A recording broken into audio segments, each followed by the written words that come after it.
Assalamualaikum warahmatullahi wabarakatuh.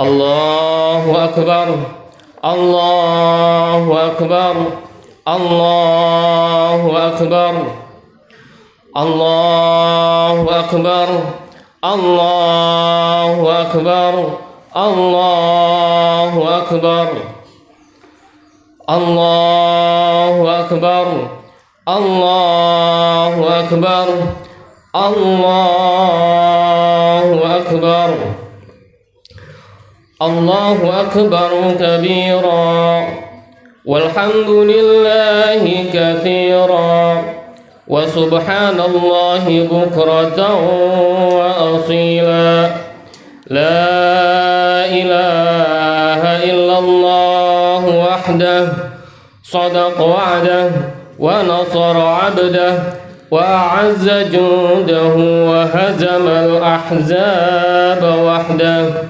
La ilaha illallah wa la na'budu illa iyyah, mukhlishina lahud-din walau karihal musyrikun, walau karihal kafirun, walau karihal munafiqun. Alhamdulillah, alhamdulillahi rabbil alamin, alhamdulillahilladzi bini'matihi tatimmus shalihat, wa bi'afwihi tughfaru dhunubu was-sayyi'at, wa bikaramihi tuqbalul ataya wal qurbat, wa bilutfihi tustarul uyub waz-zallat. Alhamdulillah, alhamdulillahilladzi amata wa ahya, wa mana'a wa a'ta, wa arsyada wa hada, wa adhaka wa abka. Wa qul alhamdulillahilladzi lam yattakhidh walada, wa lam yakul lahu syarikun fil mulk, wa lam yakul lahu waliyyun minadh-dhulli, wa kabbirhu takbira. Faya ayyuhal mu'minuna wal mu'minat, usikum wa iyaya nafsi bitaqwallah, faqad fazal muttaqun. Wattaqullaha haqqa tuqatih, wa la tamutunna illa wa antum muslimun.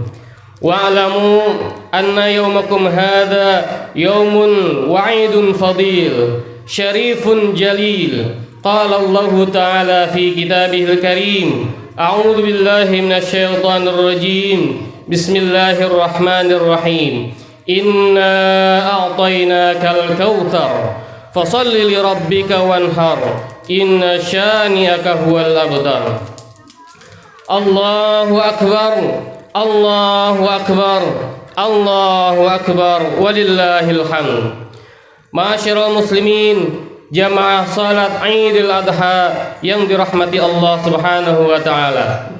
Marilah kita senantiasa bersyukur dan mengucapkan puji syukur kehadirat Allah Subhanahu wa taala atas segala limpahan rahmat dan karunia-Nya.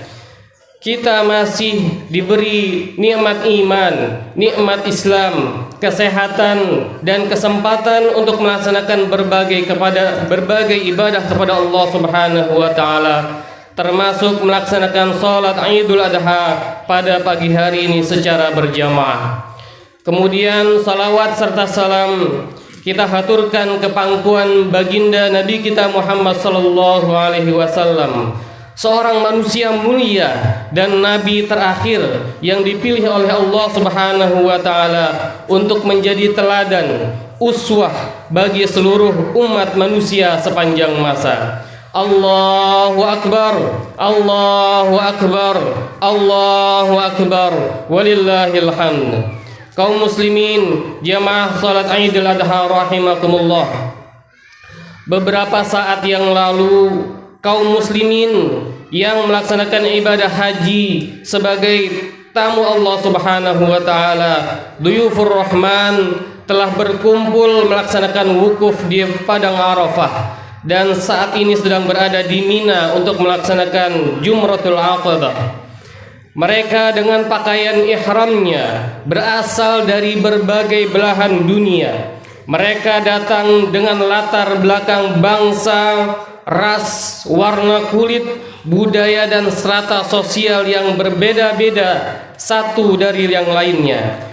Namun mereka memiliki tujuan yang sama, yaitu memenuhi panggilan Allah Subhanahu wa taala untuk menjadi tamunya dan bertauhid, mengesahkan Allah Subhanahu wa taala semata.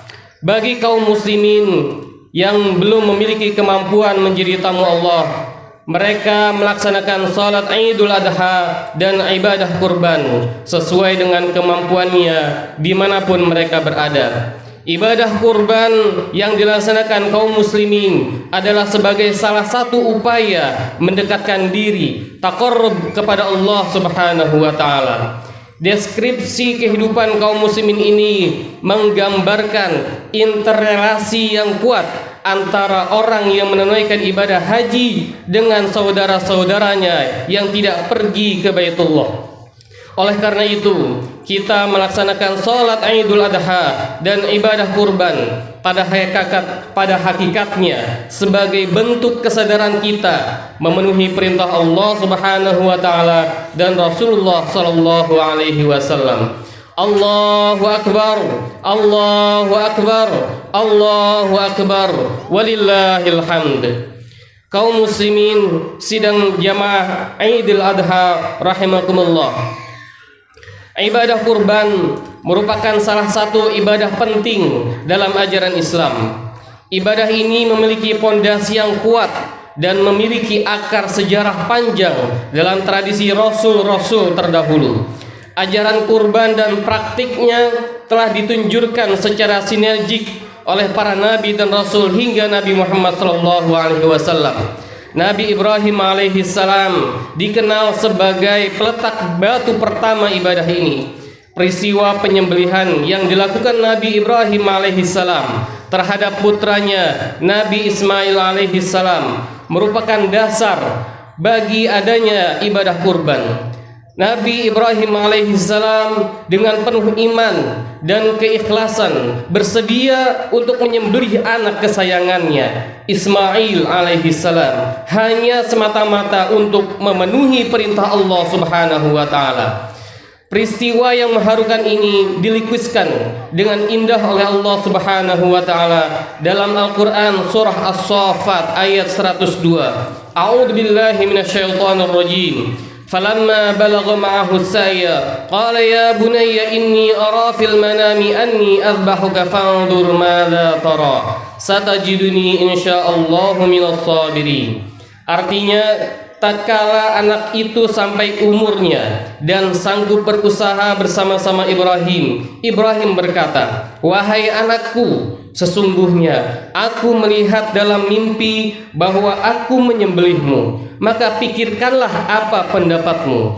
Ia menjawab, "Wahai bapakku, kerjakanlah apa yang diperintahkan oleh Allah kepadamu. Insya Allah kamu akan mendapatiku termasuk orang-orang yang sabar."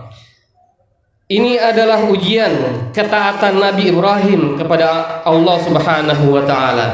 Di kemudian hari, pengorbanan ini menjadi anjuran bagi umat Islam untuk menyembelih hewan kurban setiap 10 Zulhijjah dan pada hari-hari tasyrik, yaitu tanggal 11, 12 dan 13 Zulhijjah.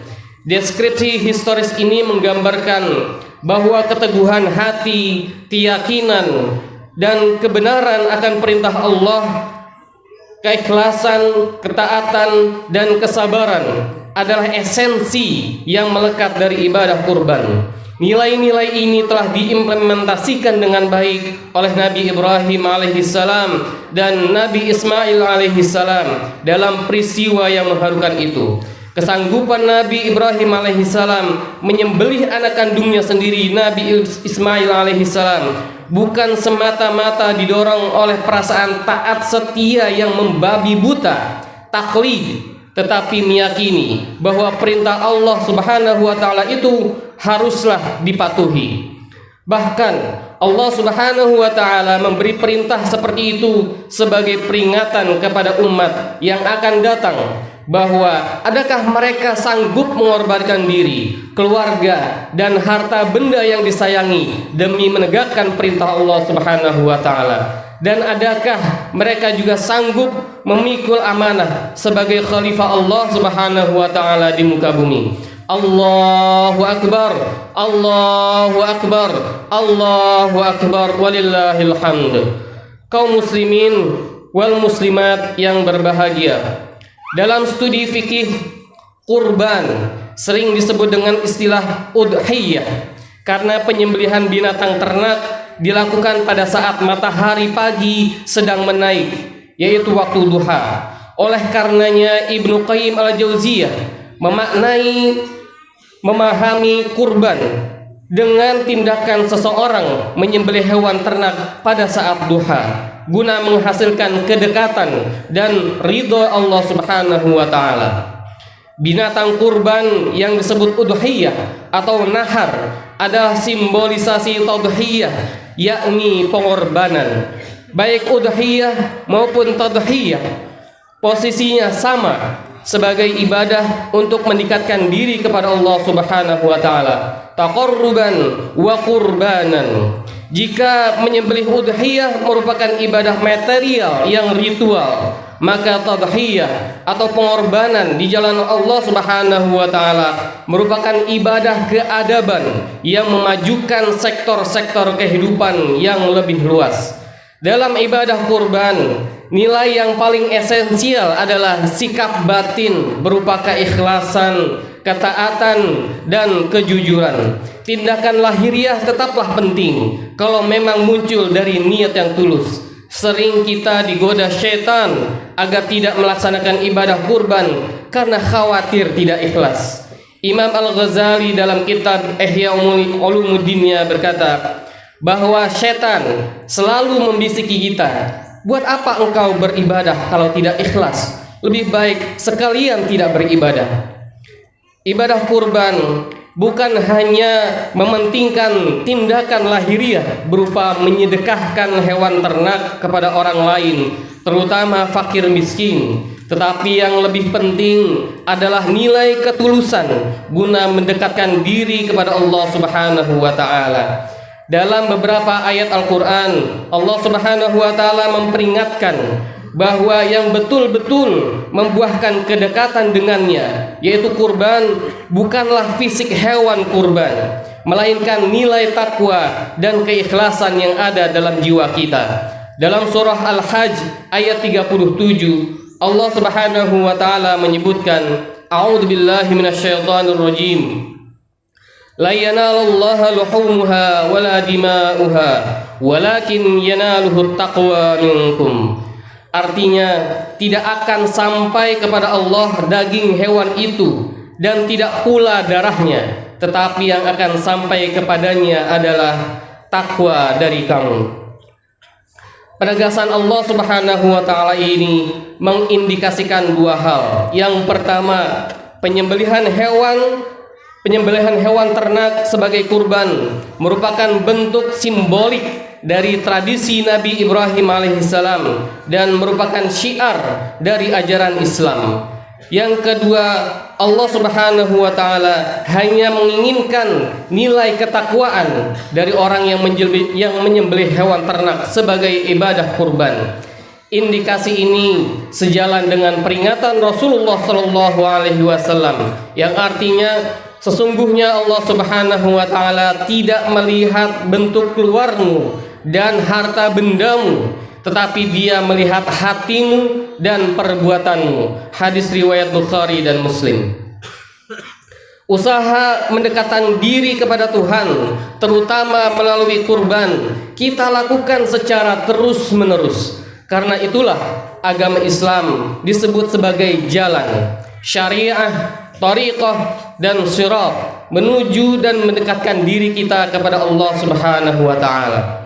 Melakukan kurban bersifat dinamis dan tiada pernah berhenti, menempuh jalan yang hanya berujung kepada Allah Subhanahu wa taala, menuju ridhonya. Dengan demikian, wujud yang paling penting dari kurban adalah seluruh perbuatan baik. sehubungan dengan perintah untuk berkurban di atas, maka Rasulullah Shallallahu Alaihi Wasallam setiap tahun selalu menyembelih hewan kurban dan tidak pernah meninggalkannya. Meskipun kita tahu dari sisi ekonomi beliau termasuk orang yang menjalani hidup yang sederhana, tidak mempunyai rumah yang indah nan megah, apalagi mobil yang mewah. Bahkan tempat tidurnya hanya terbuat dari tikar anyaman daun kurma.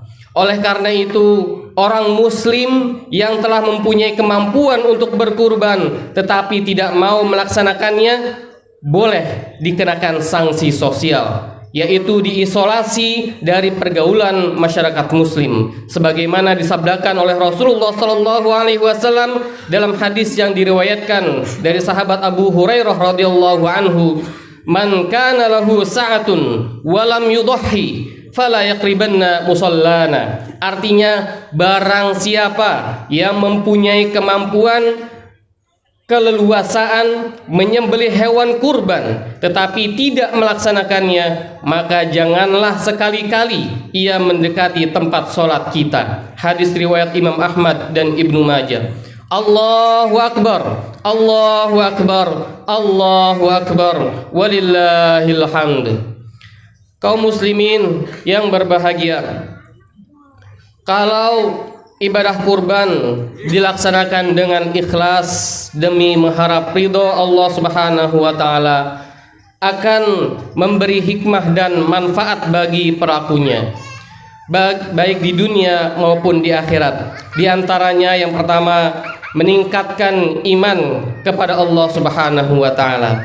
Ibadah kurban yang dilaksanakan oleh orang muslim dapat melatih kepatuhan dan kepasrahan total kepada Allah Subhanahu wa taala. Orang-orang yang dekat dengan Allah akan memperoleh predikat muqarrabin, muttaqin, serta mendapat kemuliaan dan kebahagiaan hidup di dunia dan di akhirat. Hikmah yang kedua adalah membersihkan diri dari sifat-sifat bahimiyah.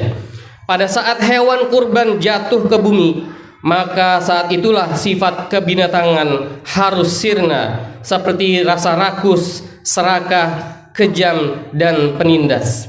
Hikmah yang ketiga, meningkatkan rasa kasih sayang dan empati kepada sesama.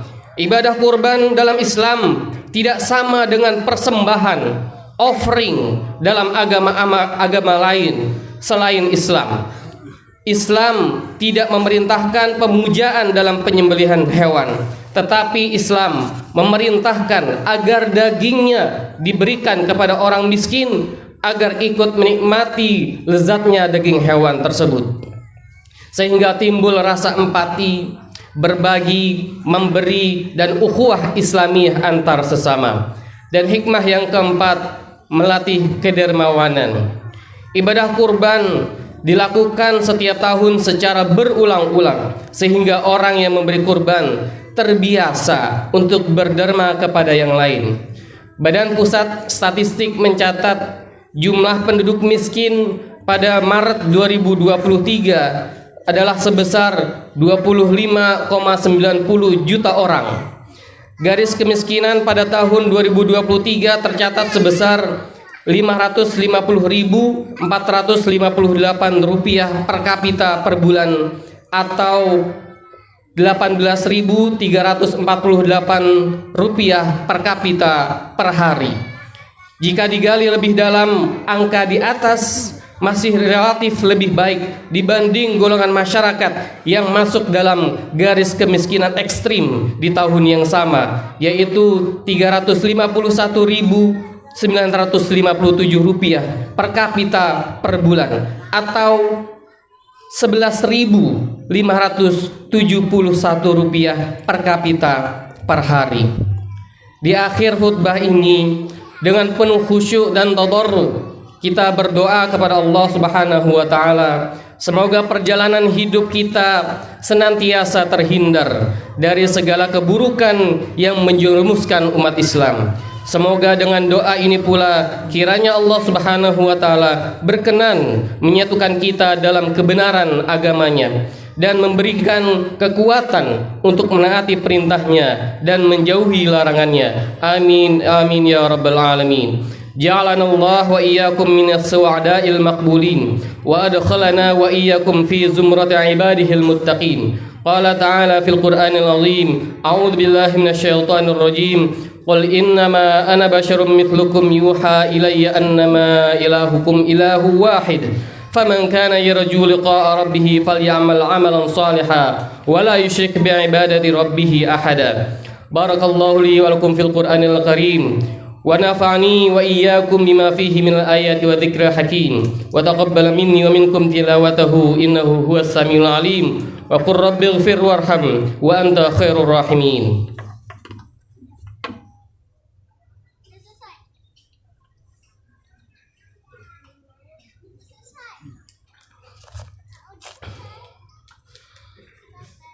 الله أكبر الله أكبر الله أكبر الله أكبر الله أكبر الله أكبر الله أكبر الله أكبر الله أكبر الله أكبر كبيرا والحمد لله كثيرا وسبحان الله بكرة وأصيلا. لا إله إلا الله وحده صدق وعده ونصر عبده وأعز جنده وهزم الأحزاب وحده. لا إله إلا الله ولا نعبد إلا إياه مخلصين له الدين ولو كره المشركون ولو كره المنافقون ولو كره الكافرون. الحمد لله حمدا كثيرا كما أمر وأشهد أن لا إله إلا الله وحده لا شريك له إرغاما لمن جحد به وكفر. وأشهد أن سيدنا محمدا عبده ورسوله سيد الخلائق والبشر صلى الله عليه وعلى آله وأصحابه مصابيح الغرر.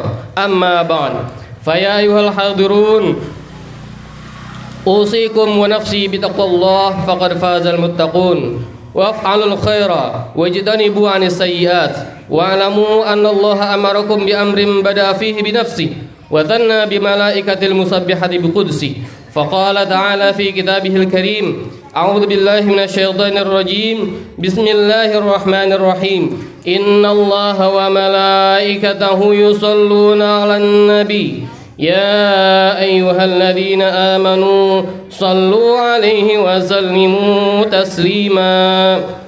فأجيبوا الله إلى ما دعاكم وصلوا وسلموا على من به هداكم. اللهم صل على محمد وعلى آله وصحبه أجمعين وعلى التابعين وتابع التابعين ومن تبعهم بإحسان إلى يوم الدين.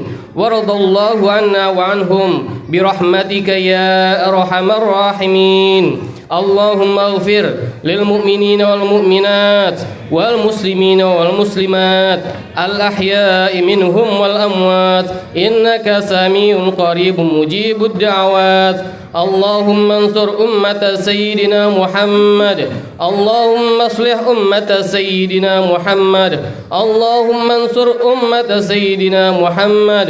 اللهم انصر من نصر الدين واخذل من خذل الدين واجعل بلدتنا إندونيسيا هذه بلدة تجري فيها أحكامك وسنة رسولك يا حي يا قيوم يا إلهنا وإله كل شيء.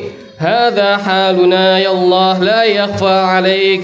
اللهم ادفع عنا الغلاء والوباء والبلاء والفحشاء والمنكر والبغي والسيوف المختلفة والشدائد والمحن ما ظهر منها وما بطن عن بلدنا هذا خاصة ومن بلدان المسلمين عامة يا رب العالمين.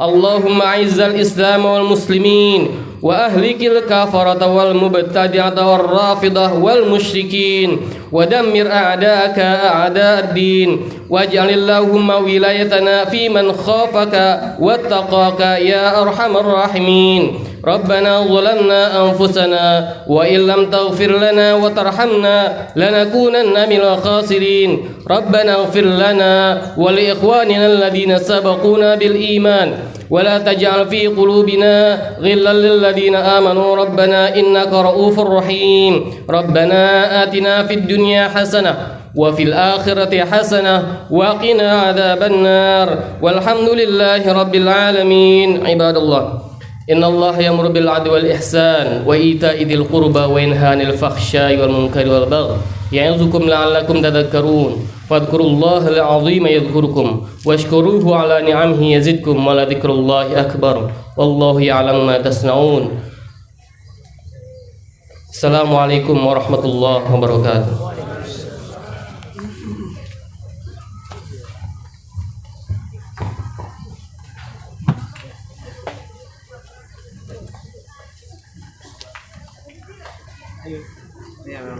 Alhamdulillahirrabbilalamin.